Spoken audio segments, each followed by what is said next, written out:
of litany nowadays. We are back with another episode of the Grimy Gassed podcast with Grimy and Fireheart Figure, featuring Alex Pride, Mason Green, and yours truly, the Trubio. What's up, man? What up? We're back at it again.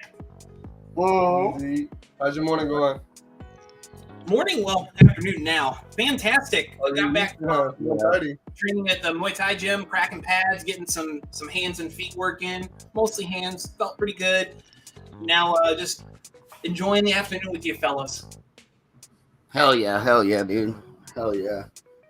Fucking, we're just getting started today, man. We had, I'll tell you what, man. We had, Joseph Cremini. Yo, what's going on, Joseph? What's up, man? What up? Yeah, we had a crazy week last week. Last week was kind of negative. Yeah, It was crazy. getting the week started off pretty rough. Had some real big mental challenges. Yeah. Overcame them, and bro, the hard work that we've been putting in finally kind of paid off. So definitely on the uproar. Good. For once. You know, the table's a fucking lazy Susan right now, so it's turning. It's fucking slow. That bitch is turning. Fuck. So, but yeah, man. Other than that, what's been new with you, man? What's cracking, dude? Navigating the wonders of fatherhood. It's definitely a change of dynamic. I'm not going to say it's bad. I'm not going to one of those like, oh, that's too hard. Parenthood isn't that hard. To me, it's intrinsically just make sure that my kid eats, sleeps, and that their diapers change as well to go, and that they don't die.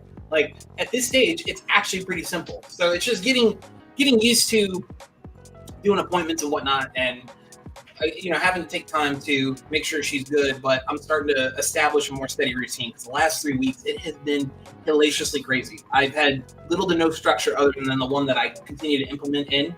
And so throughout the day, it's like I have to rearrange things to make sure that it stays steady so I don't get lost in the sauce. But it's interesting, and I get the opportunity to have that challenge to do that and to better, finesse and fine-tune the process of that. So I like it. That's been the major thing for me.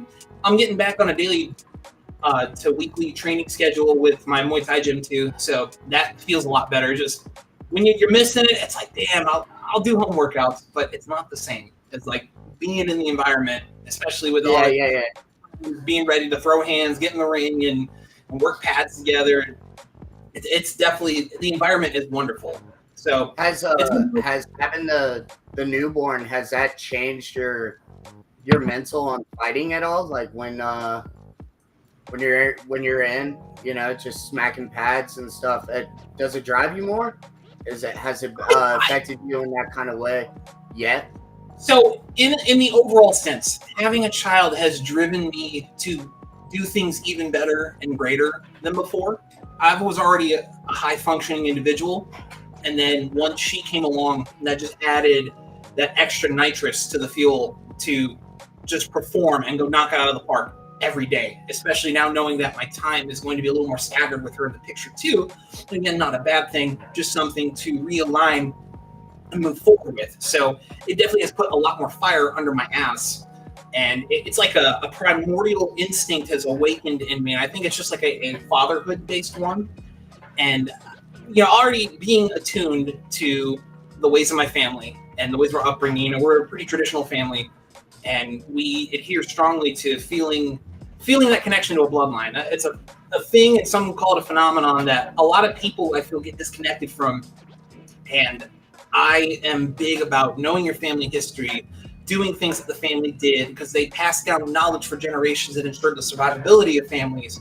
And so we're big on honoring that. And so it's just like something almost like it's in my genetics. It just woke up, like the gene that carried all that ancestry for centuries just said, you got all this stuff within you. Let me know you were ready. Yeah, exactly. And on the side of that, though, like you have a child, would you recommend? Because neither one of us are parents, so we don't really know. Like, would you recommend having the child early or later in life? Oh yeah, absolutely. I would recommend just do it. But I'm a guy that a lot of things. To my approach is just do it. For me, I went through some Nike. Like, right, just oh, I want kids. All right, go have 5 right now. Like, it's that easy. Just find a girl you like enough and make sure that she's obviously mother material. Yeah, just a little bit, you know? What you gotta do, and start having kids. And a lot of really cool. What about out of the box? And I'm just like, shut the fuck up about your traumas and shit. Align yourself to be a better person. Do the work on yourself. Move past your bullshit and move forward. And if you don't want to do that, then end your bloodline. Either way, life continues going on. Personally, letting my bloodline die out. For real, though. I mean, yeah, hey, I mean, the strongest will survive in the end, correct? Yes, and I'm going to make sure I'm one of those idiots. And that all comes back down to what we were talking about like last week, like ripping the fucking warning labels off of shit. Just let natural selection run its Let it roll. That'd probably be a lot happier as a society, bro. Just roll. rip the fucking warning labels off. Let natural selection. We all be system. People are gonna be running down the street, squirting fucking air duster in their eyeballs. Oh, dude. Darwinism's undefeated. I don't care what people say. Darwinism and biology always find a way to win. And people don't think they do because people like to think that because the modernistic view on humanity now, we're almost transhuman with a lot of the technological and medical developments and all that. And society pushes that transhuman narrative in a sense to where we're removed from our biology, we're better. We are still animals. We are still biological organisms. The more you lean into your biology, generally the better things happen to align, whether it's mentally, emotionally, physically. At least that I found. And that's a heuristic. Obviously, people are like, well, what is your source? What's your medical source? Well, my own data that I empirically put upon myself, the scientific method. I have a hypothesis that this happened. I did that thing and it ended up happening. I collected my data points and I continue to do it because it's more efficient. Right. I mean, that breaks down to simple shit as anatomy, just working out. Everybody's body's fucking different. Yep. You know?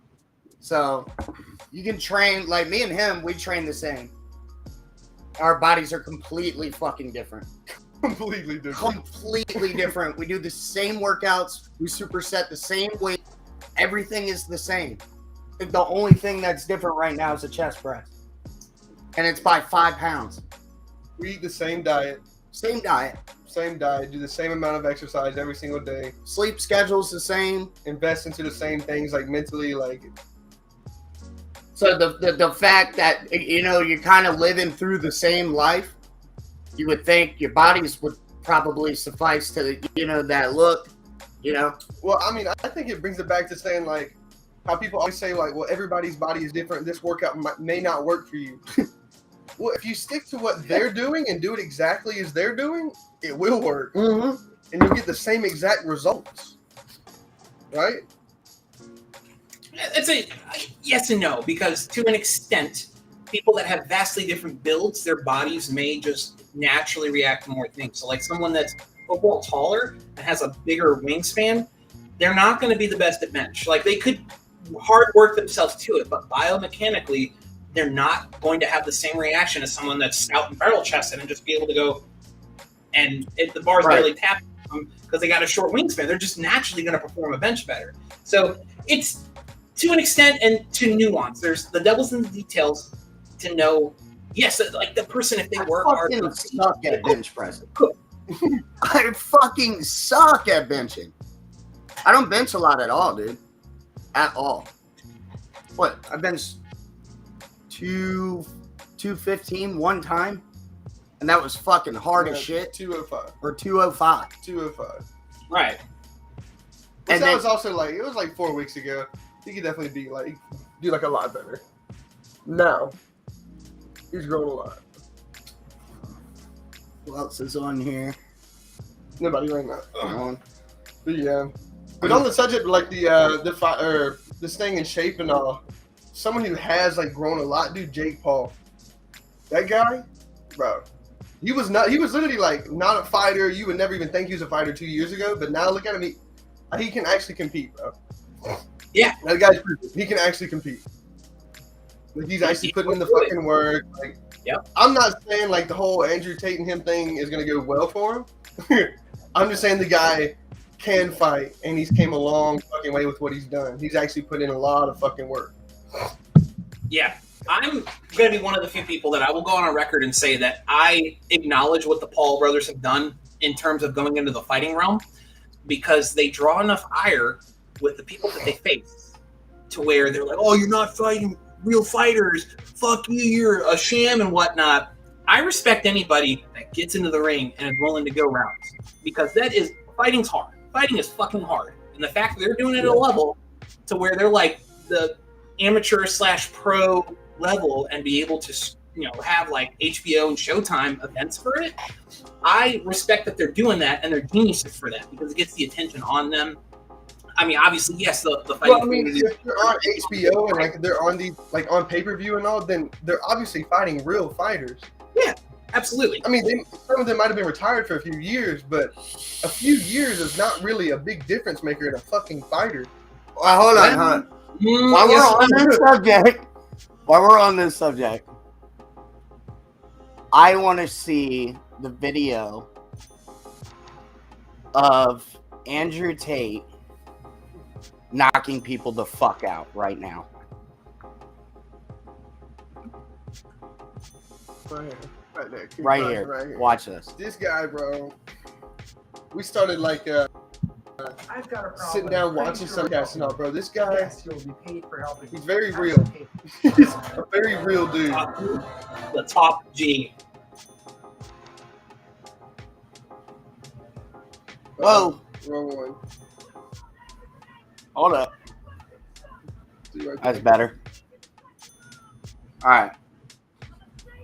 Let's just look at this, and then we're gonna look at Jake Paul next. This is whenever he's starting. Look at him, bro. His brother, the same exact size too, and they'll both fuck you up. I mean, They should do that too, like that guy punched people in the body, dude. the Paul brothers and the Tate brothers. They both fucking fight. That would be a top seller. Yeah, that should be lit. Yeah. This guy, bro, yeah, Andrew Tate. Wham. Wham. Don't show that for Tate. And what I love about him is he knows he's a badass. I love that shit. Like Conor McGregor, bro. The Conor McGregor I love my favorite Conor. fighter is only because he's so fucking cocky. I literally love that shit. It's like like Jalen Ramsey NFL. He's the biggest shit talker, bro. And I fucking love that guy. He would literally talk shit in your ear the whole fucking game.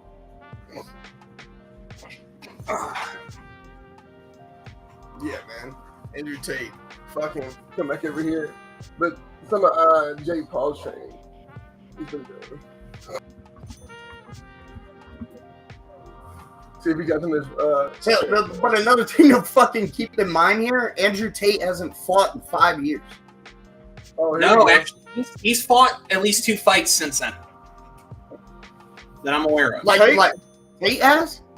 He returned for one a couple years ago against some guy like Miralem Ahmedi, and then there was one more. So no, he did come out of retirement to take 2 fights. Yeah, I didn't know that.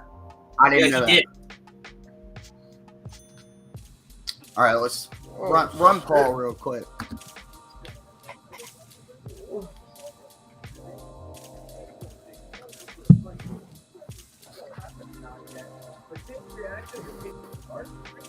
So I want to know like the actual date they're gonna have, bro. I don't think they got it finalized yet. I just know that there's talk of it. That's as far as I know. I seen like a short clip or something of a reporter asking Jake Paul about Andrew Tate, and Jake Paul acted like he had no idea what he was talking about. That's the most recent clip I've seen. I'll pull that up next. Oh, And he slept that motherfucker, dude. so he was not a bad fighter, brother. He was not a bad fighter at all. That said, he couldn't be sure about losing boxing. Although Woodson was a decent enough fighter in the UFC, his shift from MMA to boxing meant that he was stepping in a new field of combat sports altogether. Darren Woodley just made embarrass himself. Exactly. But to be fair, Paul Oh yeah, that was. I don't know why he took that fight. Maybe to try and get back into the game. Not sure. I guess. To get a name back. make some good money off of it or something. So You never know. my thing is here. Type in Check the motherfucker. whole thing. Okay. Type in his beat call. Andrew Tate, Jake Paul, call out.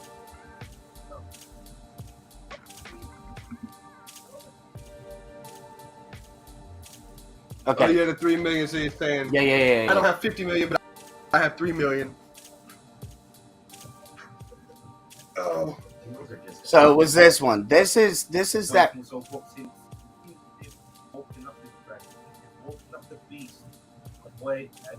yeah, dude. Andrew Tate is a beast. Whole bunch of men out here who will never be as famous as you, will never make the money you've made, who would kick the living fuck out of you.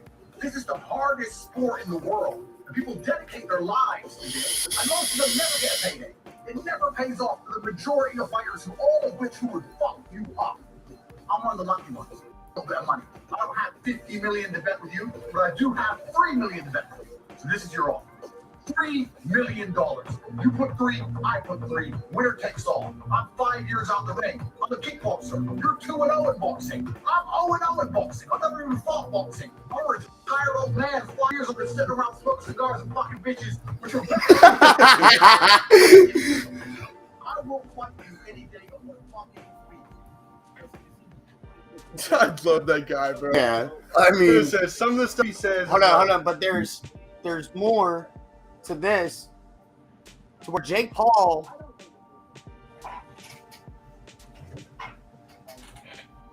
Where Jake Paul. It was at the end. No, it's watch. Type in Jake Paul reacts to Andrew Tate. Sit down. Sit down. Yeah. So I'm pretty sure this is it because I watched You're this. watching this? Yeah. No. So you already watched this. Oh, did I? Fuck me. I don't think you responded to him. No, he did. It was like he didn't like respond. It wasn't like to him personally. Porter had asked, and someone was like, next question. And then like Andrew or Jake Paul was just like kind of just acted like he had no idea what anybody was talking about it. I mean, so Richard, you as a fighter though, like what Andrew Tate was talking about, like some fighters never even like make it or never make like any money off of it, and then these guys have never fought before, but they use their like famous name to like get into these fights, like and pretty much like skipping the line. You know what I'm saying? Like skipping all the hard work and the pain and the effort that you guys go through. How does that make you feel? Like, does it bother you, or are you like happy? It don't really bother me because, again, Jake Paul is doing the smart thing of he's leveraging his influence and his money that he got and getting into a sport like that. And he has put in work thus far to take on people to get in the ring. Like, in the ring, you'll get showed out whether you're legit or not, and if you're capable, because if you're not, you're going to get knocked the fuck out. So to me, I'm not at a level to even argue that. Like I don't do pro fights. I'm not at that level. Like I mostly train in it and then like to take at much lower levels to get in the ring with people. So at the spirit and the core of it, of those that work their ass off and put in the work as that's their vehicle to get there to prominence, I understand that'd be very frustrating for a lot of them. And that's why there's so many fighters that they get rubbed the wrong way by Jake Paul. Like some kid just out from Ohio out of nowhere. Oh, I'm internet famous. I got 50 mil. I wear a Charizard Pokemon card on my necklace. So yeah, obviously they're all looking at them like, I totally stepped into it, but fuck you because, you know. But on the flip side, Jake Paul, it's either Jake or Logan, they both have called out Dana White about the fight pay for fighters. It's like saying you ain't paying your fighters enough. So it's not like they're going in there being selfish. They're actually advocating for fighters. So again, a nuanced situation with a lot of details that run back and forth. So I don't personally feel slighted by it. Well, I mean, like they are respected by some fighters too, but then again, they're also like they are disrespectful to other fighters. Sure. I think like Mike Tyson loves him. Yeah. He loves everything about him.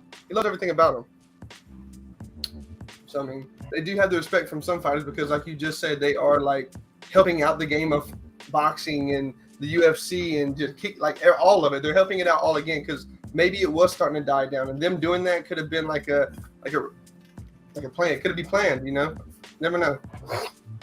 And the cool thing about them is they are making popular again, and this is something I love. That if you have a problem with someone on the internet, you can call them out and just say, "Hey, let's arrange a fight about it." Because obviously, you think that you're hot shit, and I've got hands to say about it. That is such a beautiful thing. People don't fight enough in our society nowadays. Everybody wants to be internet warriors, keyboard crusaders, and it's fucking and shit words at someone. But then when it comes to real life, like back your words up. Oh no! You know what was a really good fucking thing that's happened in the last 10 years is fucking street beefs out of Virginia. Yeah. That know what that is. Funny sometimes. And it's good though. It's a way that people can get their fucking aggression out. Or if you got a problem with someone, you can do it under professional supervision. And fucking anything goes, as long as it's you in say with professional the rules. supervision, but the way I see this is a bunch of hillbillies out there fucking putting up a metal ring and watching people go at it. Yeah, but they're not gonna let someone get hurt. You know what I mean? They're not gonna let someone get fucking really hurt. You know? Okay, I can understand. That it's better than someone coming to your house and fucking with a baseball bat and beating you over the fucking dome with it. You know what I mean? Yeah. This way, two people can put their potentials in the ring and come, face to face with each other. And I seeing that on YouTube for a while. I followed them for a while.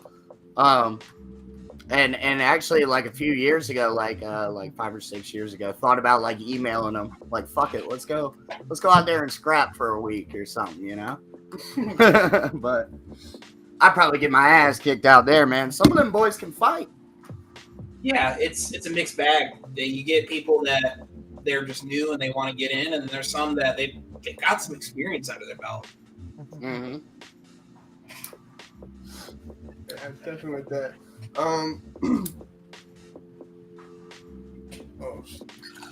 Oh, dude, my back, fucking, like I was telling you earlier, I was lifting and I hurt my back, bro. So every time I'm trying to like move around, I get so stiff and it like locks me. I'm like, oh, god damn it. Fuck. Have you ever had a serious back injury? I did it once. It was like a pinched. I don't want to say it was a pinched nerve. I think like it was one of my muscles or something, and it was in my mid back near the scapula. And that's when I was getting those hack spots I was telling you about. It was like 2015. That's when I was starting to ramp into powerlifting, and I don't know. I just came up wrong, and it fucking hurt. And like for a week, it's a change. It's like it would just randomly seize up, and that muscle, it's like it would drive the wind from my lungs. That shit was so terrible. I was like, did I slip a disc? Did I like fracture my spine or some shit? Like, what the fuck? It was muscular. It was just so close to the spine that it hurt. It fucking hurt. I've been pretty good to get away without any major injuries in my lifting time. There was one right after a contest. I was going down on a squat, and I pulled one of my IT bands near my glutes, and that shit hurt for months. And at the time I worked in labor, so it only aggravated it more and more. And it wasn't until I went to a chiropractor that it finally healed up. But that shit, it was just like, it hurt. It fucking hurt. One of the most like painful, stupid things I've ever done. I think I was like 14 or 13 to 15. Doesn't matter really. Like as a kid, you put the trampoline next to the swimming pool. Like, as kids, we all had like a above ground. I had a above ground swimming pool. So I pulled the trampoline up, but I pulled it like 5 feet from the pool. I don't know what I was thinking, dude. Like, obviously you're supposed to make it touch, you little dummy. Like you didn't drown. I got to fucking run and jump. Did it. Front flip. Did not make it, brother. From here, bro, I swear it had to be like 5 or 6 bruised ribs, dude. The top half of my body, I literally folded into the water, and I like touched little legs dangling out the water. Dude, no, my fucking head went in the water, and my feet were in the water, but my top and bottom half were wet. I hit my rib cage so hard, I pissed myself, bro. Oh my god, that'll do it. Dude, I was just I looked over at my phone. I accidentally swiped to the left. and the main fucking topic is Joe Rogan repulsive podcast comments about shooting homeless people stuns LA. I'm not surprised by him. The article in LA. No, dude, but listen, like I know in like San Fran, dude, and then like downtown San Fran, San Diego is really bad, bro. Some of the homeless people, not putting like a target on homeless people, but like some of them go and do some wild shit to people passing them. Like seriously crazy shit. Like I had one guy in San Diego one night, bro. He just kept following us and like harassing the women that were with us. Like they get wild as shit. In San Francisco, they carry around like heroin needles and shit. Here, I got one for you. So me and my buddy Jay Woo, we had just pulled into port out in San Diego, and we were out in Gaslamp, and we were like, yo, let's grab some beers and some pizza. So we went downtown, sat down. We were sitting outside on a patio, and there was like this little gate next to us. So like if the table's here, there's a gate here, right? And then the sidewalk where everybody walks is here. So, you know, and then the building was right here. So we were sitting out on the patio eating and stuff. We had mozzarella sticks and a whole ass pizza. Well, on the other side of the walkway, there's another seating area, because you know how Gaslamp, they like do those like overhang things in the middle of the road. And so there was another couple sitting over there. Well, this fucking crackhead comes walking down the fucking street. And I'm talking fucking jaw. Oh, wow, dude, yeah. Walks over to the couple eating pizza, stares at them, and I'm looking at this guy. I'm watching this shit go down, dude. And I'm like, he's not about to do it. So I tap Jay Will. I'm like, look. He took a slice of pizza off their fucking table, dog. And then the guy stood up, and then he ran away with the pizza. And then he came back 5 minutes later, and he started eyeballing my mozzarella sticks. And I looked at Jay Woo, and then Jay Woo's not a small. You know what? Here, I'm gonna show you what Jay Woo looks like. This motherfucker is not tiny. He's not a small guy. Anyway, I'm sitting here thinking, you know, I'm like, dude, this is going to be the last mozzarella stick he ever touches. You know, and fucking, we kind of gave him those eyeballs. He turned around to the couple, looked down, there was one slice left. He took it. He ran over there and took it and then booked it down the street, and his pants fell down. They are bold. Man, that's some California bullshit. Here. All Californians are weird now. It straight up is, bro. And they're homeless. The homeless get bold because Californians most often don't do shit against them. They're a super docile There we go. people overall. That's Jay Woo. Yeah. Yeah. Don't touch the fucking mozzarella sticks. Bro, hell no, dude. I had an experience where I was staying in Old Town one time, and I was eating a Mexican joint. I forget the name of it, but it was like right across from my hotel. So some hippie fuck comes up, and he was like, drugged the fuck out. I say hippie fuck because he was like in his mid-20s or something. He looked like he got out of college. He's wearing like a tie-dye shirt and shit. He's got the fucking braids and whatnot. You know, like he looks like he lives in the beach or something. He was Yeah, my little sister. My little sister just sent me a fucking photo of her and my aunt. So I introduced him here talking. I look over and he's like, I'm not doing the podcast. Yeah, man. Little sister. Yeah, he comes up to me tripped out like a motherfucker, and he starts like, you know, it looks like, you know, that shambling effect in horror movies to where they're like, so he approached me and my buddy like that. He comes up to the counter, and you can tell the lady already knew. She's like, dude, I don't want no trouble with this guy. We're just eating at a table by ourselves. And he's, hey man, you got any money? And I said, dude, for you, no, I don't. And he's like, oh, no problem. Oh, can I use your phone? No. All right, I'll just wait for a date here. All right, good luck. And he's fucking turning around and he occasionally like glances at us and he's mumbling to himself. And that shit makes me nervous. When someone starts looking and they start mumbling, it's like, you feeling froggy? Fucking jump. Like, the shit don't sit well. The whole time. And I'm just eating the food and I'm just like, I'm watching him just thinking, go ahead, do something. Fucking do something. See what happens. And, dude, you ever seen the I'm movie ready for Division it. 3 He ended up walking Football's off. Finest? Huh? Have you ever seen Division 3 football? No. Get Oh my some. God, bro, there's a part, but he's like, pull the fucking trigger, boy, pull the fucking trigger, and he's right in his fucking face. It was just like that, and so he started bothering the lady that was working behind him. He's like, "You got a phone I can use?" And she's like, "No, senor, no," and trying to just get him to go away. And he finally went away. And it's so weird when people like they get that fucking wild out of their mind on some shit, and they just start walking around, and it's just abnormal. And everyone else is just like they either don't pay attention to it or they're just okay with it in the sense of, oh well, maybe if we just ignore it, they'll go away. We'll just be nice enough to them. It's like, dude, fuck you. He pulls a knife out on you in a fucking meth and heroin induced state and tries to fucking stab you. That is not cool with me. Yeah, No, I'm this is shooting why I them at feel that like, point. Literally, this is why I feel like they should just legalize drugs. Like, all drugs should be recreational. Because then the people that fucking love them so much that do the weird shit, they'll just fucking OD. We done. Hey, there's where warning labels. Yeah, sure. You want your fucking drugs? Have them. Warning labels. Yeah, Gone. Sure. If you want your fucking drugs, have them. Wham. Yeah, man. I think it's very fucking stupid how you can just limit people on how retarded they want to be. It just needs to be like a week where people have no limit on the levels of degradation they do to themselves and just let it run wild. Because Darwinism will catch up to them in some way, shape, or form. Like you've gotten this far, somehow your gene pool continued, your genetic line carried into the gene pool, and you're just prone to making bad decisions. You don't have any regard to your life and the like, and it's just, if you want to take yourself out, then you're going to take yourself out by doing something stupid.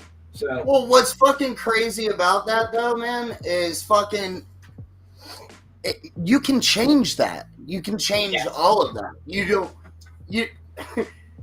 All right, so for instance, my fucking family, I have a lot of fucking drug addicts and a lot of alcoholics. Both sides. Both fucking sides. I found out pretty recently that, you know what, I can't even socially drink. And, I found that out last week. Actually, Tuesday. Tuesday was not a good day. I was mad at the fucking world. And, lately, I've been, kind of working my way into socially drinking again, and it just grabbed me by the balls, and it just wasn't good. So, now I'm back to reset, and you know what? No. I don't need to drink at all. I've got weed. I'm great with weed. Let a motherfucker get mad when I'm high. I will not care. Yeah, exactly. You found your limit with something that didn't jive with you, and you chose, instead of letting it continue to be a path of self-destruction for you, you 180 and said, no, this is a pivot point for me. I have no business doing that. It just doesn't do it well for me. I have nothing but respect for people where most are like, oh, this is a social substance. No, if it's something that you can't handle, it is okay to admit and come forth with and say, this is not for me because I cannot handle it. Good things don't happen. I have nothing but respect for people that will say that shit, and I will not try to push them towards that otherwise, because there are a lot of people that they struggle with things like alcoholism and the like, and they're trying to quit, and people are like, oh, you sure? You should reward yourself with a beer or something. It's like, that is the exact fucking opposite that you want to do to someone that struggles with that. Right. Yeah, I mean, well, and like you were saying, natural fucking selection. If you can't make the choice on your own, you're not mentally strong enough, or maybe you just need the fucking help. Yeah. If you don't seek it, you're not gonna, you gotta want to change, and that's what it is. And half of the factor is just noticing it. Yeah, that's gotta be the hardest part. Your friends and all can probably tell you all they want to, but for someone to finally actually realize it, they have to do it on their own. Yeah, it's a happy situation to where you have to acknowledge and be willing to put the work in, and then there have to be people that will hold you accountable and aren't going to continue to endlessly enable you, because there's a lot of I don't think it's healthy to fucking baby someone the whole way. Yeah, no. If someone has that problem, you got to be fucking rough on them. Yeah. You fucking cut them off. Like you cut them off, and if they want your attention and they want the love from you, then they'll fucking do what's right and get back on the right path. Yes, exactly. Whatever it's the right path is. Yeah, exactly. Yeah, and I am not against people going for help at all. It's not my point for people to hear this and go, "Oh, I'm going to take it out of context. This guy, I don't fucking believe it." You should definitely reach out for help if you're struggling with something. And on the flip side, you need to be worthy of the company that you want to keep if you're going to clean your act up. So it's a give and take. Right. Yeah. Well, literally, I said this again yesterday. Like, about a year ago, I got a DUI. Right before that, I had a huge drinking problem. Dude, that DUI, as stupid as it sounds, was probably the best thing that's ever happened to me. Right. Because it like woke me up, bro. I drink like 2 or 3 beers now, and I don't even want to drink anymore. Like that's it. Like that shit right there kind of made me realize, like, oh, you're not invincible. If you do stupid shit will happen to you. Exactly. Right. So I was kind of grateful for it. Not at the time that it happened, but now that I can actually sit back and reflect on it and understand like how good it was for that to happen to me, I fucking appreciate it. Yeah, it's a hindsight thing. It was a pain for you. It was an event and a pain point for you that you either were going to succumb to it and let it beat you, or you said, no, this is a point I need to pivot from and do better from. And you learned from it. You gained the experience and the knowledge, and it drove you on a better trajectory from that. Yeah, so I definitely did appreciate that. And I'm glad that I was, I guess you could say, mature enough to actually sit back and understand that, because everyone was freaking out for me. I was like, dude, I did it. Like, what you guys want me to say? I did. Like, I did it. Like, I'm the one taking the rap for it. Why are y'all freaking out? Like, exactly, bro. Oh man, what happened to you? Well, I fucking did it. But that gets back to being accountable for yourself. Like, real ones, you're accountable for your own actions. Yep. Exactly. And it's finally starting to, come back to us. Yeah. Like, we all had our stupid decisions, and we're all like growing up from them. And it's finally all starting to pay off, man. With the Grimy brand, with our situation we're in now, the ability for us to collaborate with you and make something special and make something cool, it's gonna be fucking awesome. It is. Yes. About that, bro. We're almost ready to go ahead and put in orders, bro. Let's. I don't know if you've shopped around on your end, but I know a lot of people out there are really fucking stoked for this gear. Good. So even just putting out a simple line, I think we should go ahead and do that in the next month. All right. So we'll discuss the details after. We're here to entertain masses on the podcast. But look for in the near future, probably 2 to 3 months out. Yeah. Definitely expect a line from our collaboration. Yeah, for sure. But on your end, how's business? So overall, just in the endeavors I'm in right now, I'm just rocking and rolling. I recently just made the Los Angeles Tribune article for my ghostwriting, and that's definitely helped leverage and springboard upwards. It's a good stepping stone. I've still got a lot of ways to go. So once I get that dialed in more, I definitely want that to run. Right now, with Fireheart Fit Gear, I'm starting to look at ad testing again, because I want to really start pushing it hard again, especially if we're doing this together. And then I'm just overall thinking ideas, which we can definitely brainstorm after, where how we can best all synergize. And if so, we just combine into one whole entity at this point. Oh, yeah. Yeah. There's definitely ways we can go about that, too. Yeah, absolutely. I mean, look at the fucking logo. Yeah, look at that. That shit makes your fucking cock solid, dude. Look at that shit. Looks Why? good. It looks good. It is good. It feels good. It feels good. Straight up. I just think it's so cool that, me and you, Richard, we've known each other for a very long time, and just being able to come back together later in life. We haven't talked or anything in between, but pick up where we left off and then create something really cool. That's pretty badass. I'm fucking really stoked on this shit, man. We've been having a really good week so far. I know it's only Tuesday, but yesterday was fucking kick ass, man. Probably the best Monday we've ever had. Yeah, straight up. Like, who wakes up on a Monday and says, today was a good fucking day?